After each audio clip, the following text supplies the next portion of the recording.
ในยุคสังคมปัจจุบันนี้หลายๆคนเวลาเฮ็ดคุณงามความดีแล้วคนอื่นบ่เห็นคุณงามความดีกับเฮาหรือว่าเฮ็ดความดีแล้วนี่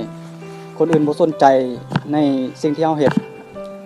บางครั้งนี่บางคนนี่เกิดความน้อยเนื้อต่ำใจ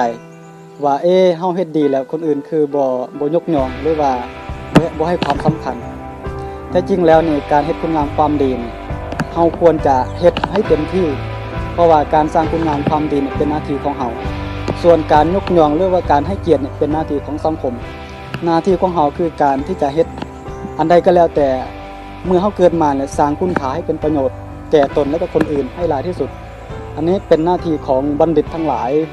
เพราะฉะนั้นในสิ่งหนึ่งที่อยู่ในสังคมปัจจุบันนี้เฮาทุกคนควรจะปลูกจิตสำนึกให้กับลูกกับหลานหรือว่าสังคมคนยุคใหม่ให้มีหัวใจเป็นพระโพธิสัตว์หรือว่าหัวใจที่เป็นความเสียสละหรือว่าความเป็นพระโพธิสัตว์นี่จะอยู่ในสังคมในองค์กรในบริบทใดก็แล้วแต่คนต้องการบ้านใดเมืองใดมีบุคคลที่เสียสละบุคคลที่มีความ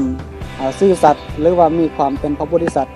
สังคมนั้นองค์กรนั้นนี่จะเจริญรุ่งเรืองเพราะฉะนั้นนี่อยากจะฝากว่าเฮาทุกคนนี่เมื่อเกิดมาให้สร้างคุณงามความดีให้เต็มที่และเฮ็ดให้ดีที่สุดการที่สร้างคุณงามความดีหรือว่าเป็นพระโพธิสัตว์นี่คือการความเสียสละที่ยิ่งใหญ่ก็เลยบอกว่าในทางพุทธศาสนาเนี่ยบอกว่าพระโพธิสัตว์นี่เป็นบุคคลที่โลกเขาต้องการแล้วความเสียสละนี้ก็เป็นหนึ่งในพระโพธิสัตว์